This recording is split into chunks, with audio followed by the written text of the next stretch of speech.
All right, so Dana White made a statement that could have a big impact on WWE, and it's already kind of divided a little bit of the WWE audience because some like it and some don't.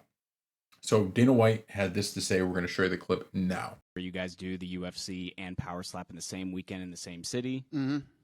Yeah, it's going to happen. We already have those dates set up right now. Yeah, where Power Slap goes Friday and UFC goes Saturday. And last one for me. And then you're going to see Friday Power Slap, Saturday UFC, and Sunday WWE. I mean, you'll start seeing that stuff too.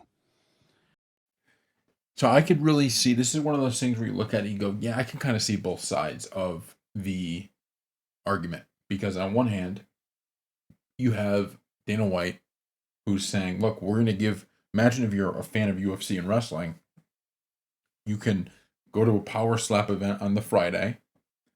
You could go to a UFC fight on the Saturday, the whole big UFC event, and then you can go to see a pay-per-view of WWE on the Sunday. Imagine that being your vacation that you're on. That sounds awesome, right? Just 3 high-profile events, 3 exciting events, and you get to see them all in the same place in one weekend. So you don't have to travel. You know, you could say, hey, I always wanted to go to a Power Slap event, always wanted to go to a UFC event, always wanted to go to a wrestling event, and I could do all 3 in one weekend without having to take 3 separate trips. You could do it all in one vacation, right? So I think that's a plus.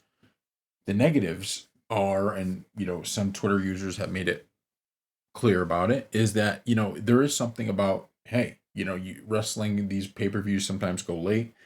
People have to work on Monday. So if you have a Saturday pay-per-view instead of the Sunday pay-per-view, you are able to stay up that night because you can sleep in on the Sunday.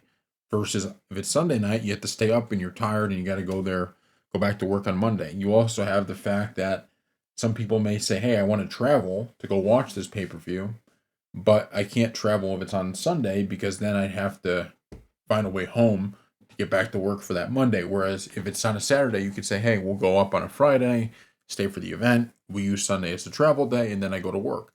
So I think there's hit or miss on this, right? And so the hope is, and we'll see how this goes, but I think they could kind of do this in a way where it's not every pay-per-view is this way. It's just a few, right? So maybe once a year you have a pay-per-view set up like this, and then the people that want it, they say, hey, we'll go to that pay-per-view. That's the place we're going to. And for the people that don't, the vast majority of the pay-per-views are on Saturday, and only one is on Sunday. So we'll see what ends up happening. I'm sure either way, really, people are going to still watch, but you can kind of see both sides of why people are upset. So thank you all for watching. We'll see you next.